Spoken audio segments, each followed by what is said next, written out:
jumpa lagi di For Your Insight, channel yang hadir untuk memberikan insight kepada Anda dan menghadirkan pembelajaran-pembelajaran yang tentunya bermanfaat, berguna untuk kita semua menjalankan hari-hari. Dan kali ini kita masih dalam tema keluarga, bulan keluarga, dan di episode sebelumnya For Your Insight telah menyajikan dan memulai mengenai desain fungsi seorang perempuan. Dan hari ini kita mau melanjutkan lagi bagaimana seorang perempuan diciptakan oleh Tuhan dan mampu menjalankan fungsi-fungsinya. Dan tentu saja pembelajaran ini ditemani oleh Pastor Evelyn. Halo Pastor If. Hai Okina. Terima kasih untuk konten sebelumnya. Pastor If telah membagikan kepada kita semua mengenai original design sebagai seorang perempuan. Ya. Dan Pastor If juga sudah membagikan bagaimana Pastor If membawa diri sebagai hamba Tuhan perempuan yang dipakai oleh Tuhan dari sejak usia muda. Lalu juga Pastor If bersedia meresponi panggilan Tuhan dan sampai hari ini kita semua satu Indonesia Raya nih Pastor, masih konsisten melihat Pastor If. Ya puluhan tahun lalu acara Pastor di salah satu stasiun TV ditonton oleh puluhan juta ya Pastor. Yeah. Berapa juta viewers? I think 45 juta viewers dan saya salah satunya. Yang kadang-kadang nggak rajin sih Pastor, tapi kadang-kadang. Soalnya kan saya saingan mungkin sama kartun. Oh iya ya. dong. Iya pasti. Saingan dengan kartun, tidur siang dan permainan-permainan lainnya yang saya bisa lakukan. Tapi saya juga tidak pernah bermimpi hari ini bisa berdampingan dengan seorang spiritual giant yang dipakai oleh Tuhan, dan ini adalah sebuah kehormatan juga buat saya untuk bisa mengenal lebih dekat dan juga mengajak Anda semua melalui program ini untuk belajar bersama dengan Pastor If. Pastor If berbicara mengenai seorang perempuan, kita mau tanya-tanya ringan aja ya. Apakah ada tokoh di Alkitab Pastor yang seorang perempuan yang menginspirasi Pastor? Tentunya pasti ada ya. Ya, dan pasti. Kalaupun tokoh perempuan itu menginspirasi Pastor, kualitas yang mana? Yang ternyata yang bagian itu memberikan kekuatan buat Pastor dan ada model seorang spiritual woman yang Pastor If temukan di Alkitab. Already ya from the very beginning, saya terinspirasi dan terpukau gitu dengan Maria, Ibu istri Yesus. Yusuf. Ya, Ibu Yesus ya. Saya sangat terpukau dengan perempuan ini karena usianya belia ya. This is below 20 years old, ya kan. Dan karena saya memang bertobatnya di usia belasan, jadi saya bisa melihat dia dan belajar dari wanita saleh ini gitu ya. Ada banyak perempuan di Bethlehem, ada banyak virgin, perempuan perawan di Bethlehem, di Nazaret kala itu. Karena memang Maria waktu mendapat panggilan Tuhan itu dia ada di Nazaret, ya kan, lalu melahirkannya di Bethlehem. Ada banyak perempuan yang sejamannya, seangkatannya gitu loh. And why her? Nah, why-nya itu kan selalu itu misteri ya. Nah, tapi sekarang kalau kemudian kepada dia, jadi jangan tanya lagi kenapa aku, ya. Tapi bagaimana meresponi, ya, meresponi apa yang proposal dari Tuhan. Saya rasa itu yang sangat menginspirasi saya. Maria kalau orang bilang dalam keluguannya kah? Saya rasa bukan juga lugu ya, tapi dalam rasa hormatnya kepada Tuhan. Karena semua anak-anak Yahudi dari usia belia sekali, kanak-kanak mereka belajar Taurat. Mereka menghafal, ya. Jadi waktu bar mitzvah, bat mitzvah, mereka hafal itu semua. Kan mereka menjadi anak hukum kan, pada usia mereka transisi akil balik itu. Jadi Maria juga adalah seseorang yang memahami, itu, ya. Dia faham perkataan firman Tuhan perjanjian lama ya. Itulah Alkitab mereka kan. Jadi dia tahu itu, dia besar dengan itu. Dia besar dengan kerinduan menantikan Mesias. And wow, one day the angel of the Lord come to him dengan berita bahwa kamu dikaruniai oleh Tuhan. You are the Lord's, you receive the Lord's favor, ya, perkenanan Tuhan. Dan perkenanan Tuhan itu datang dengan suatu mandat, ya. kita mau dikenan Tuhan, but don't you know that God favor you for a task? Ya. God favor you for a purpose. Itu kan bukan untuk petantang-petenteng. Oh ya, God is with me. Ya, Tuhan menyertai saya, Tuhan mengurapi saya. Hello, terus ngapain? Kan gitu.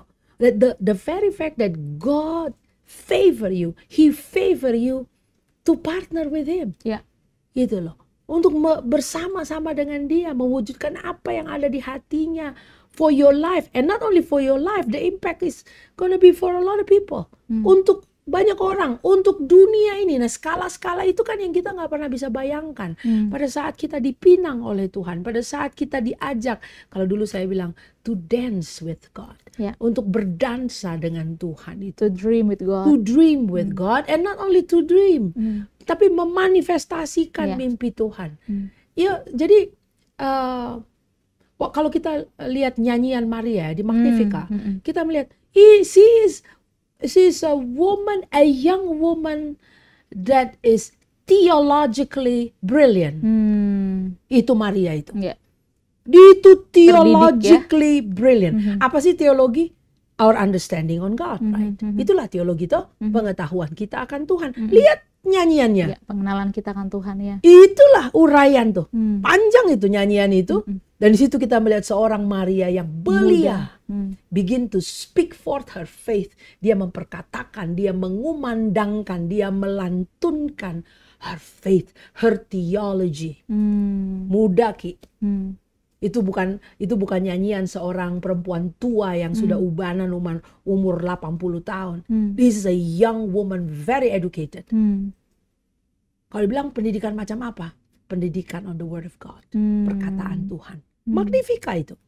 Jadi saya kagum sekali dengan perempuan ini. Lalu kemudian at the end of kunjungan malaikat itu ya, kan dia bertanya, how can it be?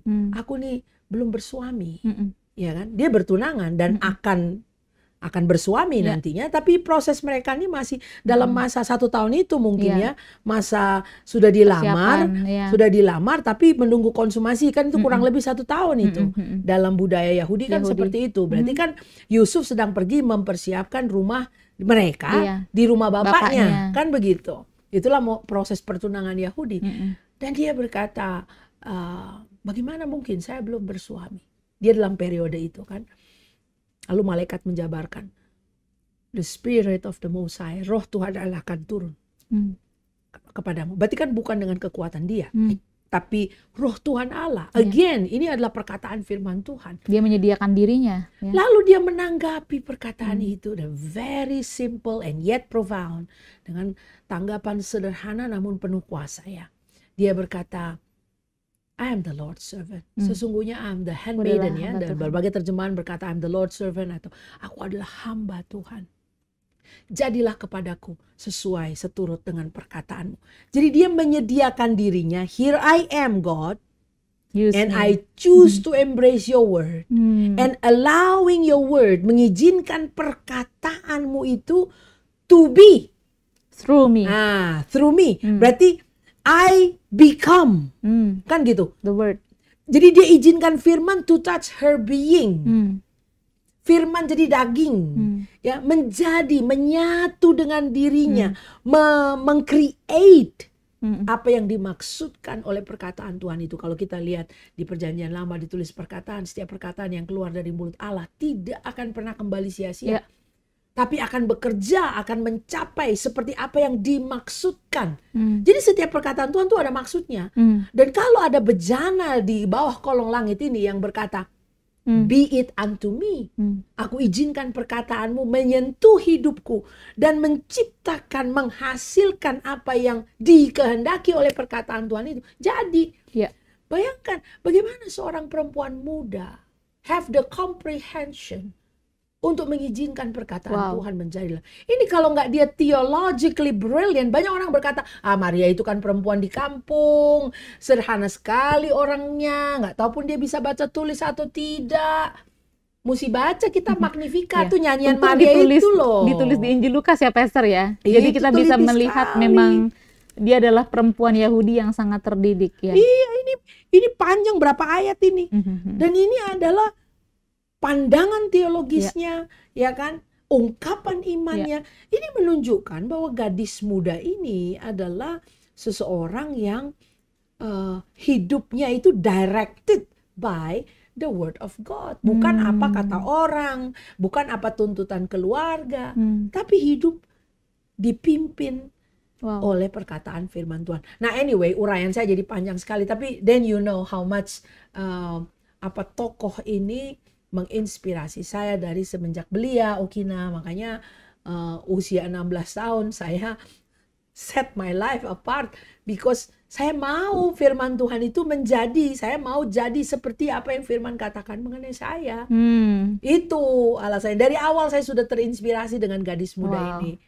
Nah, karena usia belia itu loh. Dari kualitas Maria yang tadi Pastor If jabarkan, itu menggambarkan memang Maria adalah sosok perempuan yang saleh. Ya. Dan Pastor If kan juga sudah lama dalam pelayanan saat ini dan bertemu dengan beraneka ragam perempuan ya Pastor. Ya. Tua, muda, ibu, istri, oma, single. Ya. Apa kualitas yang menurut Pastor nih? Kualitas yang sebenarnya perempuan bisa loh kembangkan di zaman sekarang. Yang mungkin dulu kita bisa temukan di Alkitab, tapi sekarang kok kualitasnya sudah mulai berkurang gitu. Ada nggak yang Pastor amati?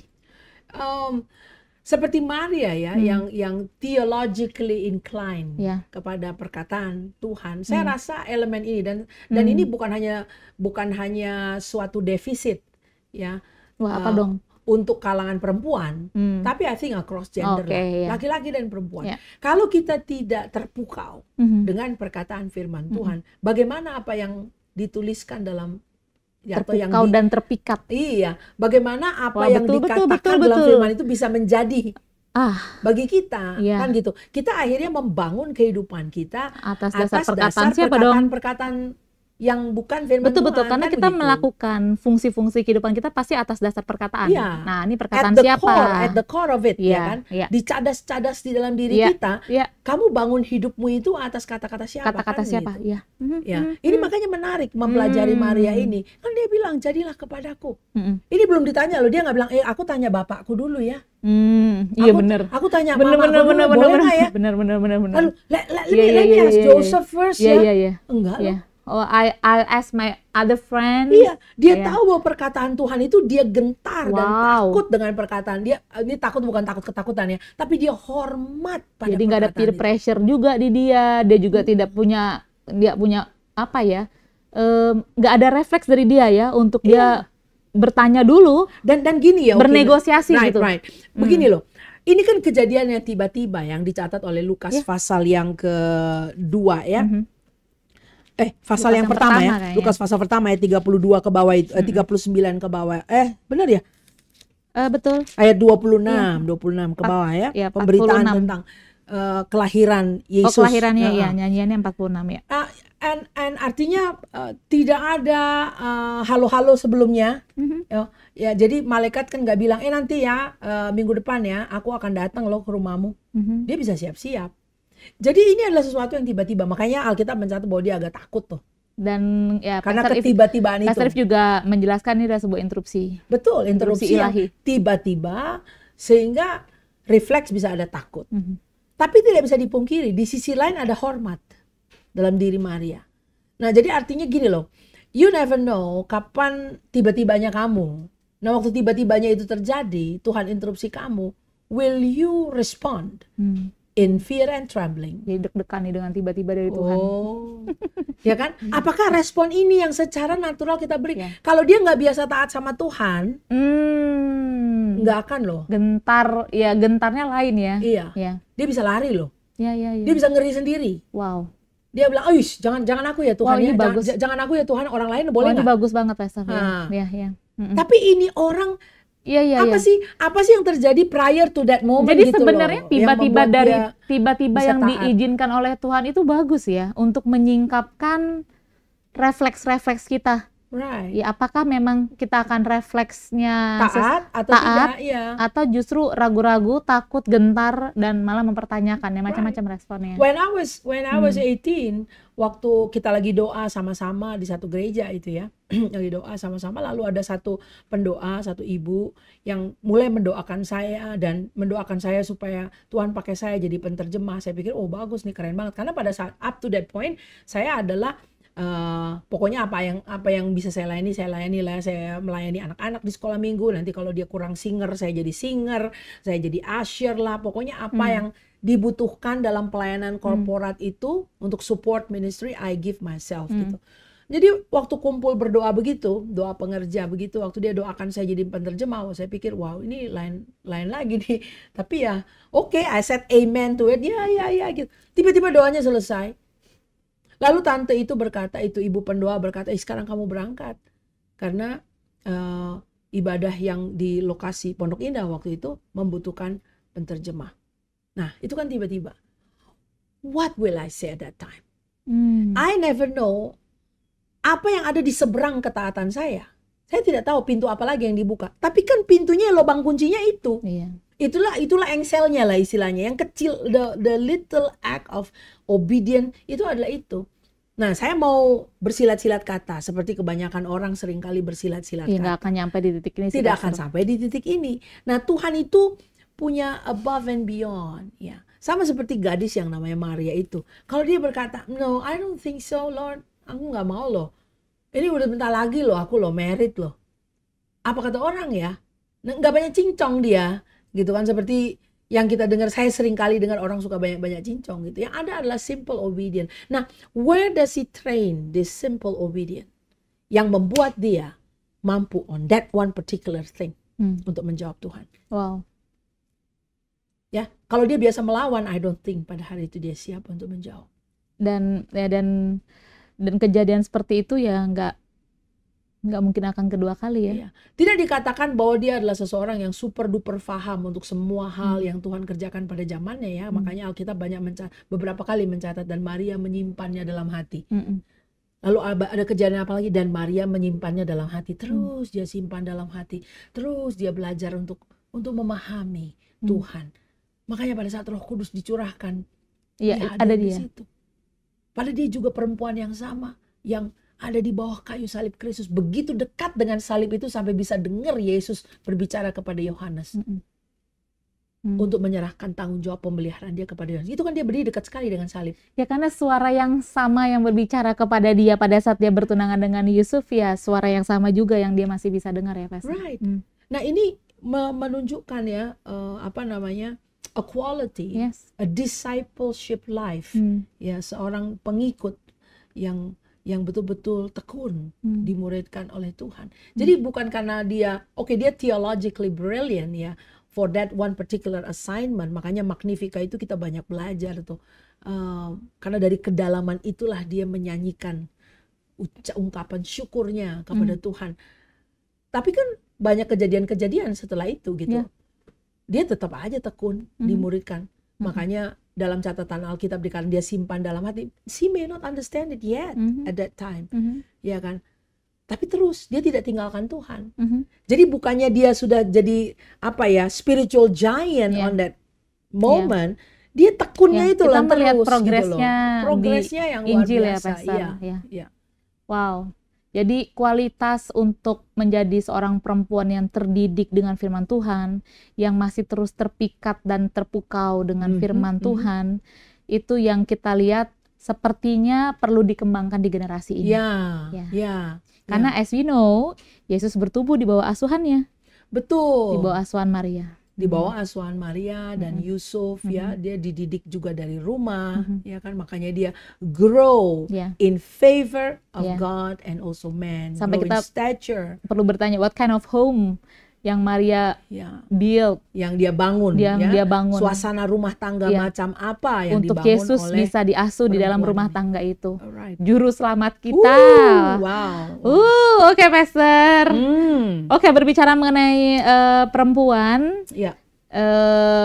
Kita di episode yang lalu kita sudah berbicara mengenai fungsi orisinil dari seorang perempuan menjadi penolong yang sepadan, Ya. dan sekarang kita mau menambahkan di atasnya nih Pastor, Ya. karena memang di Kejadian pasal yang kedua kita melihat bagaimana Tuhan membentuk perempuan, namun di pasal yang ketiga nih Pastor, Ya. kita Itu melihat dia eng. ada drama yang terjadi, Right. dan pelaku utamanya juga adalah perempuan. Bagaimana kita bisa belajar nih Pastor?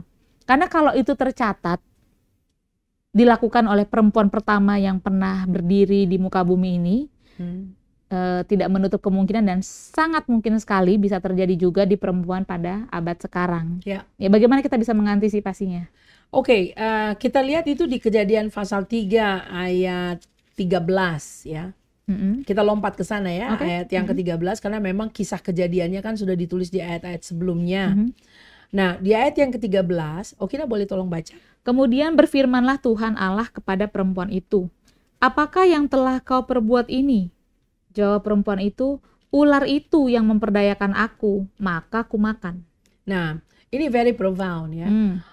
Pada saat giliran perempuan yang ditanya, jawaban daripada perempuan itu mengindikasi bahwa dia tahu dia sudah diperdaya. Iya betul.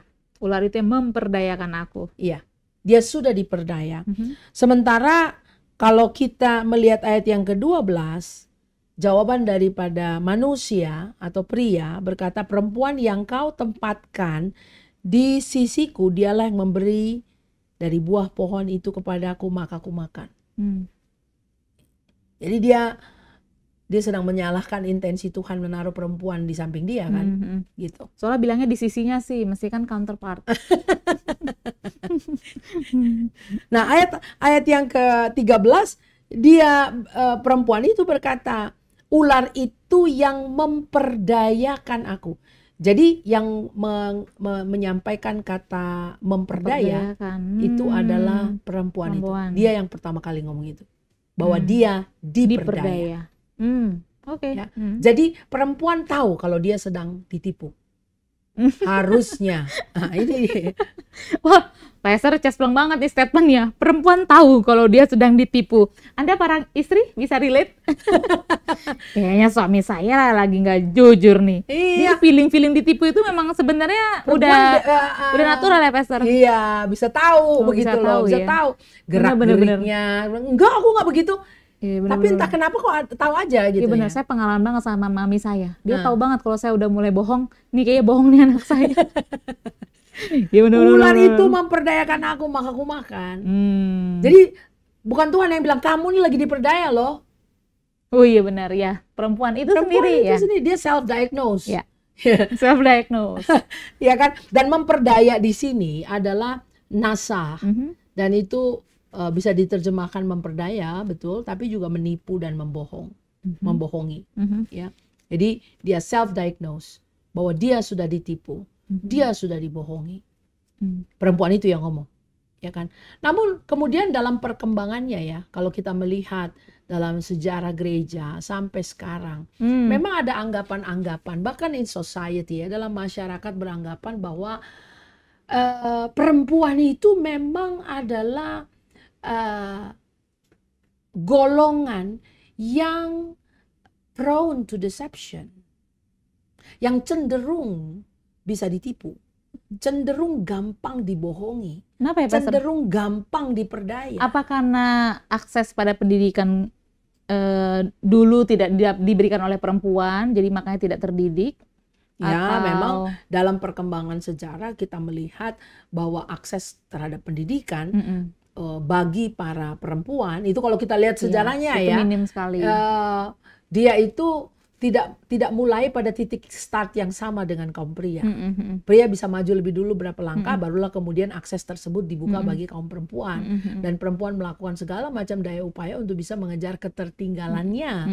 Bahkan kadang-kadang di beberapa area tertentu bisa melampaui, ya kan? Dan itu yang kemudian menimbulkan rasa insecurity juga bagi kaum pria. Ya, dan lalu ruang gerak perempuan kan juga dari zaman dulu juga dibatasi ya. Ya, ada sampai ada istilah perempuan itu ya hanya sebatas sumur, dapur, dan kasur. Jadi Aduh. nggak pergi ke sekolah mereka, Pastor. Iya. Ya bener, ini memang dari sanalah nenek moyang kita diwariskan jadinya Iya. perempuan-perempuan, entah kenapa jadi ada ceiling yang membatasi mereka, sehingga mungkin Itu kalau jadinya kita lihat secara kultural ya ya. secara kultural ya Kultural. dan Namun kita melihat, waduh, ada suatu standar yang berbeda yang yes. dicatat oleh firman Tuhan. Ya ternyata sebenarnya kan deception-nya kita bisa lihat udah dari kejadian sebenarnya ya. Ya.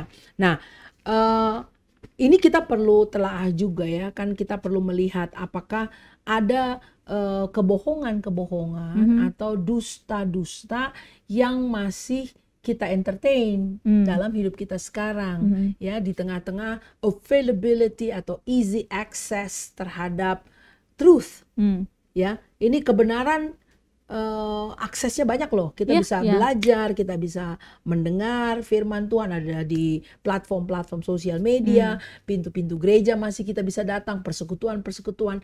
Tapi dari mula awalnya itu bahwa perempuan menemukan ular itu memperdaya aku. Apakah si ular itu sudah berhenti dalam pekerjaannya memperdaya perempuan? Ya kan? Menipu dan membohongi.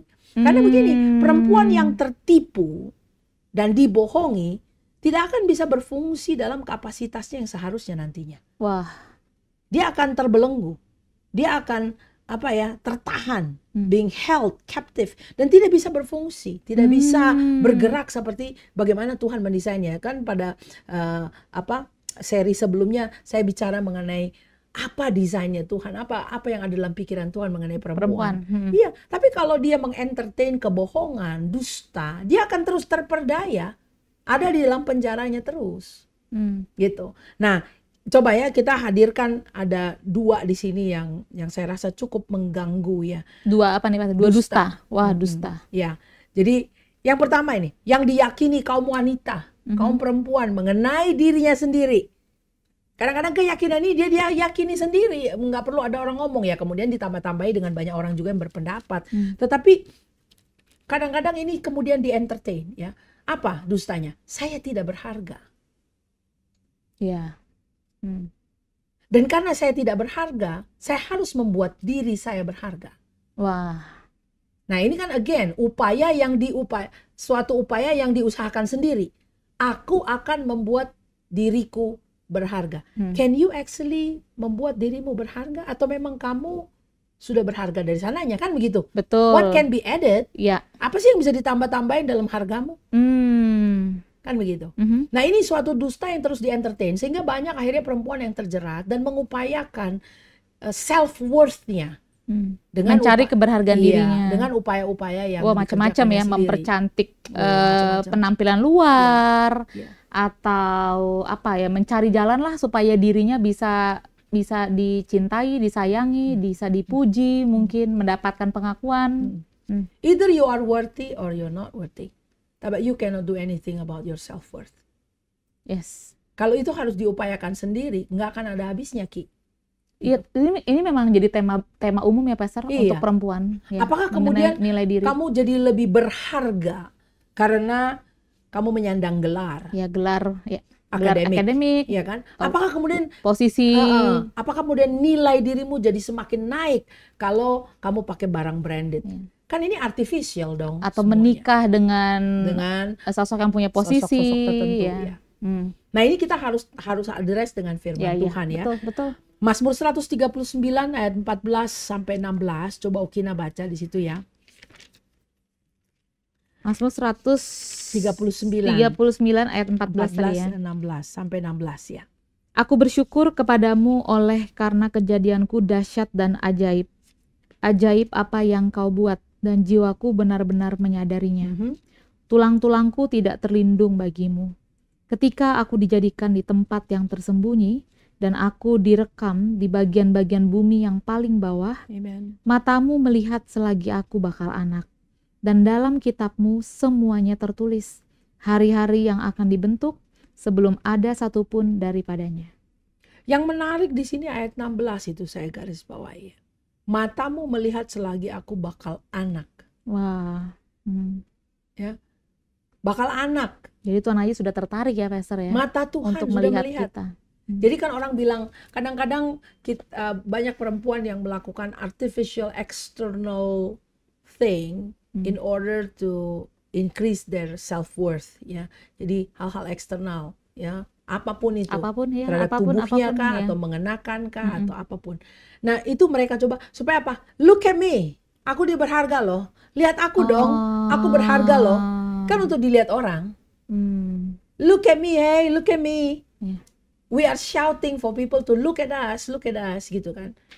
Nah, sementara kebenarannya, apa yang firman Tuhan katakan tadi, saya katakan bahwa Maria itu ready at that moment of truth. Pada saat Tuhan berkata, diberkatilah engkau. Ya, itu perkenanan Tuhan. Perkenanan Tuhan. Perkenanan at the Tuhan. time of the Lord's favor, Yeah. dia siap. Dia Yeah. ready. Kenapa? He's been preparing herself. Dia hidup dalam firman Tuhan. Nah, kita kan juga, kalau diri kita dibangun di atas perkataan firman Tuhan, ya, itu our private life ya itu. Iya, ya? itu our private life. Yeah. Nah, di sini makanya saya Wow. perlu sampaikan untuk addressing that lie, untuk bisa mengaddress, ya, menangani dusta yang mungkin selama ini tanpa kita sadari telah kita entertain dalam pola pikir kita. Saya ini nggak berharga. Saya nggak berharga karena ABCDE. Ya, karena gitu. ABCDE Saya banyak. kurang, saya tidak punya gelar. Tidak gelar. Saya datang dari keluarga biasa-biasa aja. Ya. Potongan tubuh juga biasa-biasa aja. Tingginya juga biasa-biasa aja. Fisik Semua biasa Iya. banget, nggak ada yang tertarik sama saya. Saya juga tidak tinggal di lingkungan yang bagaimana-bagaimana. Saya ada di tempat yang semuanya biasa-biasa aja. Jadi kita berkata, ya kalau begitu aku kurang berharga. Nah, keberhargaan kita kan sebetulnya tidak ditentukan oleh semua faktor itu.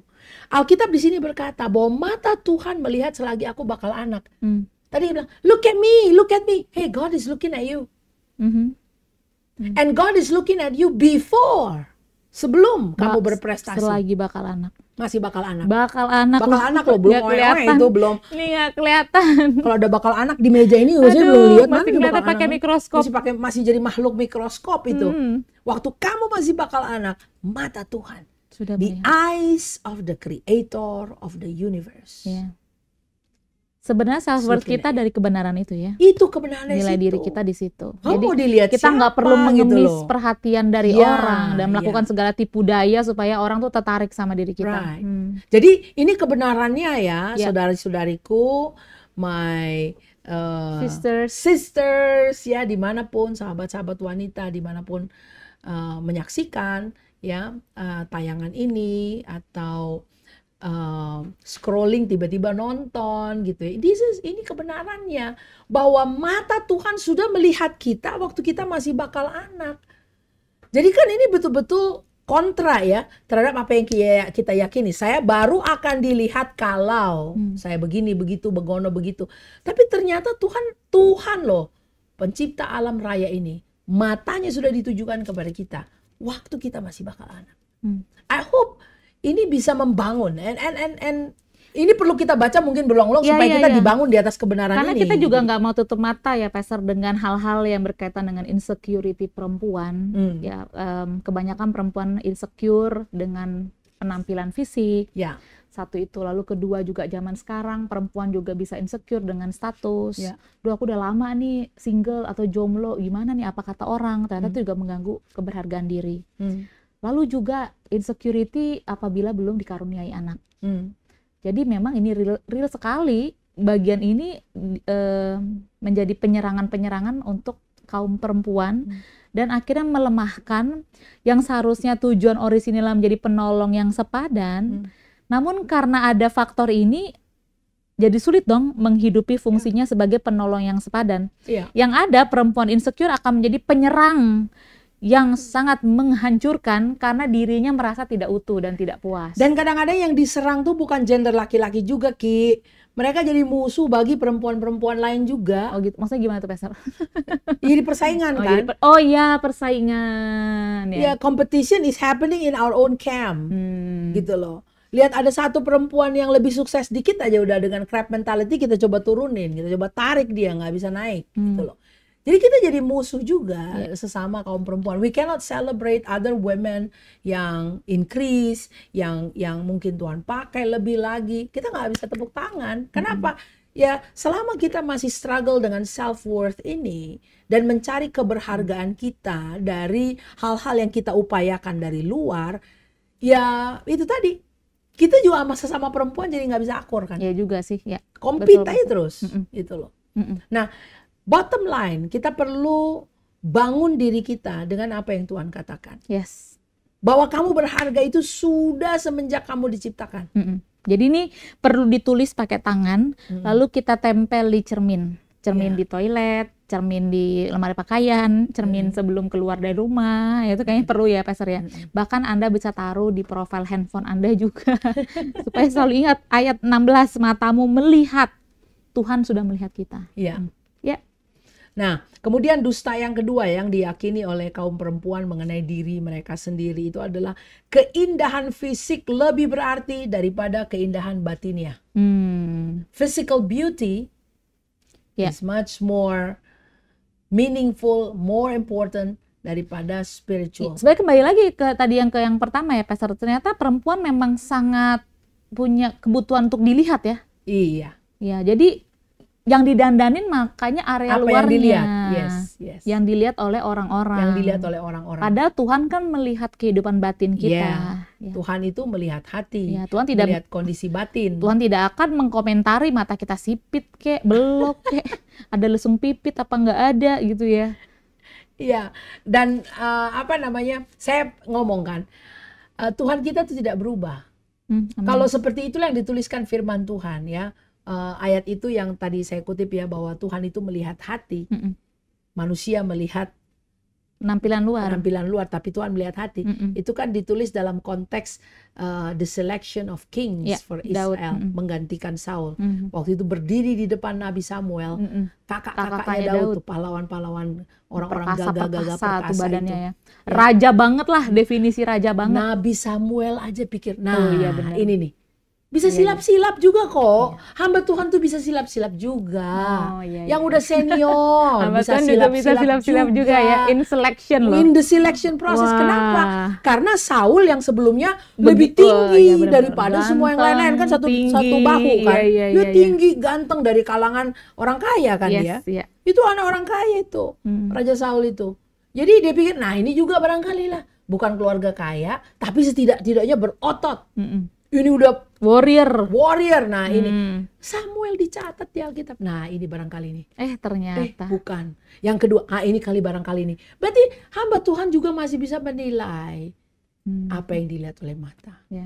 Tapi Tuhan mengintervensi si hamba Tuhan. Jadi Tuhan perlu bisa mengintervensi hamba Tuhan ya. Kita berdua kita nggak silap-silap ya, Pastor, dalam melihat orang ya. Nggak silap-silap. Makanya yang suka terpukau sama casing lu. Ya kan? Lalu Tuhan bilang bukan yang ini. Manusia melihat apa yang cari yang rohnya perkasa dong, bukan ototnya yang perkasa. Yang rohnya perkasa, rambut keriting, pipi merah, kalau dia rohnya perkasa itu pilihan Tuhan. Tapi kalau keriting karena di perm, dia gulung sendiri. Yang penting rohnya perkasa, Pastor. Jadi mau Korean look gitu loh. Ya, maksudnya kita memberi kesimpulan ya. Bahwa Tuhan juga bisa pakai Anda. Yes. Karena yang perlu dilatih fitness itu adalah manusia rohnya. Ini yang suka nge-gym nih. Ya, mau ukurannya di bawah rata-rata. Ukuran tinggi badan di bawah rata-rata, kecantikan juga mungkin akreditasi B gitu istilahnya sekarang. Sekarang istilahnya gitu ya. Tapi kalau roh Anda perkasa, Tuhan bisa pakai. Iya, jadi Tuhan melihat hati kan. Tuhan melihat hati. So what was said about God in the Old Testament? Apa yang dikatakan mengenai kita perlu Tuhan simpan ya. Di Perjanjian Lama, ya itu stay true till today. Yes ya. Sampai hari ini Tuhan tidak mengubah. Matanya nggak picak gitu, nggak ngelihat. Hari ini aku ganti ya. Aku mau lihat casing juga. Bener banget, Pastor. Kita juga belajar bagaimana Yesus memanggil murid-muridnya. Iya. Lalu bagaimana hamba-hamba Tuhan besar lain dipakai Tuhan di Perjanjian Baru. Sampai akhirnya di zaman sekarang. Ya nggak pernah sih ada faktor fisik ya di situ. Iya. Nah Tuhan masih sampai hari ini melihat hati. Jadi kita perlu setel kembali ya our own perspektif. Kacamata kita perlu burem-burem ini mesti dilurusin lagi, disetel ulang bahwa keindahan spiritual itu jangan di bawah. dari keindahan rohani. Karena kita seringkali mengupayakan apa yang di luar ini dan gagal mengerjakan apa yang spiritual, Ya sebenarnya yang dilihat oleh Tuhan. Nah, karena fokusnya pengen dilihat orang. Right. Kalau kita pengen dilihat Tuhan, ya of course yang kita perlu bentuk adalah manusia batiniah kita. Right. Nah, Berkenan di hadapan Tuhan. Amsal 31 ya Kia, ayat 30. Coba kamu baca itu. Oke, Amsal 31 ayat yang ke-30 ya. Ya. Kemolekan adalah bohong dan kecantikan adalah sia-sia. Tetapi istri yang takut akan Tuhan dipuji-puji. Amin. Baca lagi yang awalnya. Kemolekan adalah bohong dan kecantikan adalah sia-sia. Nah, ini perkataan Amsal. Ya. Kemolekan, bohong. Mm-mm. Kecantikan, sia-sia. Ya. Ini yang ngomong sia-sia bukan Evelyn, yang bilang bohong bukan. Ini saya. tulisan dari Ini seorang raja yang tulisan. sudah bertemu minimal 1000 perempuan. Ini dia tulis ini. Dan inilah kesimpulannya. Kesimpulan dia. Kesimpulannya. Terus After 700 plus 300. Yes. Minimal 1000 perempuan. Inilah kesimpulannya. Bahwa ternyata kemolekan perempuan adalah bohong. Dan kecantikan perempuan adalah sia-sia. Ya ini bagus dong, ada kesimpulan sendiri nih dari penulis Amsal. Dan kesimpulan dia, tapi istri yang takut akan Tuhan dipuji-puji. Jadi sebenarnya para suami itu memuji istri yang takut akan Tuhan ya. Yes. Bukan yang memfokuskan pada kemolekan. Nolonglah kalau istri itu kecantikan. berdandan gitu kan, bawa daster yang pagi-pagi itu sudah berganti dengan daster yang fresh waktu suami pulang kantor. Jangan sampai dia pulang kantor dasternya masih sama dari yang bangun tidur ini pagi. Ini shift ini langsung untuk ke para istri nih, Pastor nih. Lanjutkan, Pastor, lanjutkan. Dan masih sama, ya kan? Atau daster yang udah 5 tahun lalu masih sama dipakai sekarang, padahal mungkin sudah dedel. Terus katanya nggak mau beli baru karena ya enak, yang ini dingin buat kamu, tapi yang buat pasangan kamu agak mengganggu. Ini real story ya, para pendengar semua, karena Pastor Ivo juga adalah konselor pernikahan, jadi bertemu dengan berbagai macam istri. Iya, jadi kan ya boleh lah, itu menolong. Tetapi kemolekan bukan dan kecantikan inti. menolong. Ya, tapi menolong, bukan itu isunya juga. Iya, jadi tolonglah para suami pun, ditolong pun mereka itu. Saya percaya Pastor, istri yang takut akan Tuhan akan mampu mendadani dirinya. Iya. Iya, itu berbanding lurus. Iya, enggak aku hanya pada Tuhan. Iya. Biar dasterku 10 tahun tidak ganti pun. Kucel dia. Kucel, tidak merawat diri. Jangan gitu. Rambut tidak disisir. Nah, saya nggak percaya juga tuh. Saya juga nggak percaya, Pastor. Saya nggak percaya. Lalu orang setelah hidup takut akan Tuhan, lalu on dia kan. Dia nggak bisa memelihara hidupnya. Itu kayaknya nggak mungkin ya, Okina ya. Betul ya. Tuhan pun akan melatih kita menjadi bijak. Maksud saya begitu, gitu Pastor ya. Ini akan berbanding lurus dengan semuanya. Iya, oke. Nah, jadi kemolekan tuh bohong, kecantikan sia-sia, tapi istri yang takut akan Tuhan dipuji-puji. Jadi ya para suami ya istrinya dibawa ke salon sekali-kali ya menolong. Masa ke salon mobil aja terus? Ya kan, salon motor, motor disalonin, mobil dibawa salon, istrinya ya ampun, dia keritingin rambutnya sendiri sampai gosong-gosong. Ya benar, kendaraan itu ada biaya maintenance masa. Iya, aduh mulus sekali, motornya licin gitu kan, mobilnya halus, harum, istrinya bawa minyak goreng, ya. Sementara kalau kita naik di mobilnya, waduh harum, mobilnya bagus, tapi istrinya minyaknya minyak goreng. Ya ini kan juga mungkin seruan buat para pria. Tolonglah ada anggaran buat bawa istri ke salon, sekali-kali kerimbat gitu kan. Dasternya coba lihat, wih kayaknya udah 5 tahun ya, udah 10 tahun nggak pernah ganti daster. Ya kasih anggaran beli gitu loh. Jadi kan take both parties ya. Ya saya nggak ngomong hanya perempuan yang sudah bersuami, tapi perempuan-perempuan lajang juga dong ya. Jangan cuma beli gadget aja. Kamu sekali-kali juga perlu pelihara dirimu, ya kan? Jangan selalu mau beli gadget terus dandanlah diri sekali-kali, boleh kan? Kayak begitu. Ini merawat, dan firman Tuhan menjadikan kita bijak. Jadi mohon difahami bahwa saya berkata begini tidak berarti kalau gitu tidak Betul, usah Pastor. molek gitu loh, Iya, jangan sampai ini menjadi behavior modification. Iya, iya. Nah, Karena dari ini harus lahir dari dalam. betul, dari takut akan Tuhan, kita akan kemudian menjadi tertib dalam mengelola hidup. Kan gitu. Coba di Perjanjian Baru 1 Petrus 3 ayat 3 sampai 5. Ya, ini saya hadirkan ayat ini. 1 Petrus 3 Ayat ayat 3 sampai 5. perhiasanmu janganlah secara lahiriah, Right. yaitu dengan mengepang-ngepang rambut, memakai perhiasan emas atau dengan mengenakan pakaian yang indah-indah. Tetapi perhiasanmu ialah manusia batiniah yang tersembunyi dengan perhiasan yang tidak binasa, yang berasal dari roh yang lemah lembut dan tentram, yang sangat berharga di mata Allah. Sebab demikianlah caranya perempuan-perempuan kudus dahulu berdandan, yaitu perempuan-perempuan yang menaruh pengharapannya kepada Allah. Mereka tunduk kepada suaminya. Ya, ini beberapa ayat ini pekat dengan banyak sekali kedalaman kebenaran yang Ya, luar kalau biasa. kita gali ya benar. Ya. Namun yang kita garis bawahi di sini ternyata ada yang namanya perhiasan lahiriah, ada perhiasan batiniah. Ya, perhiasan lahiriah itu di sini contohnya kepang-kepang. Mungkin sekarang perempuan nggak dikepang-kepang kali rambutnya, dikeriting, dibonding, dilurusin, Diwarnain. ya, diwarnain, di smoothing gitu kan. Itulah mungkin dandan luar. Lalu pakai perhiasan, ya, jewelry, ya, atau pakai baju. Ini pakaian yang indah-indah. Jadi masih tipikal sama zaman dulu sampai sekarang gitu kan.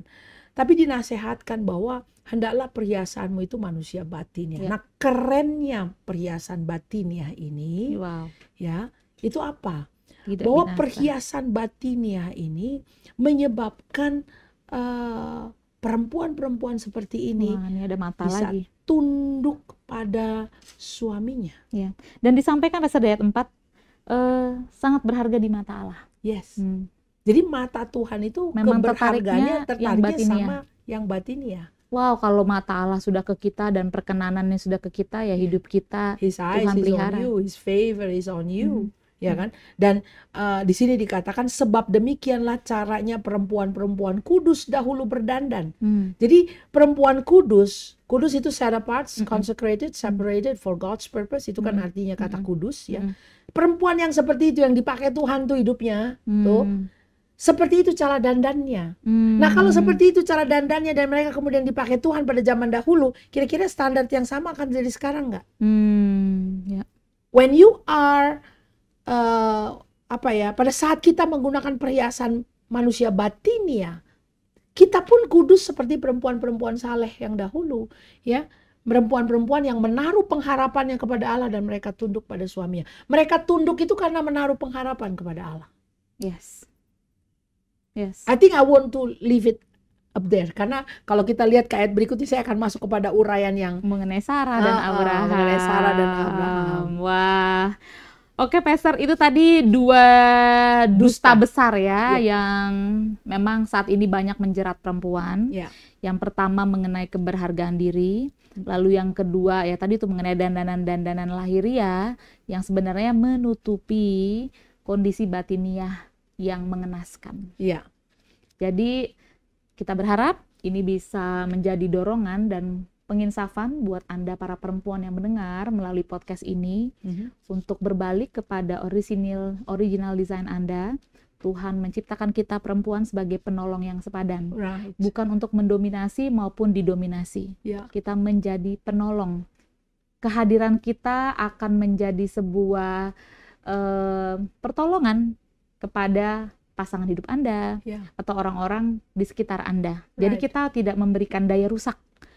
Kita memberikan daya healing, penyembuhan, pemulihan. Di mana kita hadir, orang jadinya seneng, nggak akan diberantakin deh kalau ada kita. Ya, dan perempuan-perempuan ilahi di dalam Tuhan, Anda juga bisa membawa diri Anda menjadi seseorang yang bisa dipakai oleh Tuhan dan dipercayakan oleh Tuhan banyak hal. Dan jangan percaya tipuan-tipuan dari si jahat, ya, karena tipuannya dari dulu sampai sekarang juga masih sama. Masih sama. Yang mereka, yang setan serang adalah keberhargaan diri kita. Keberhargaan diri. Sehingga kita mempertanyakan diri kita, akhirnya kita ruwet sendiri dengan diri kita, dan kita macam-macam nanti pelariannya.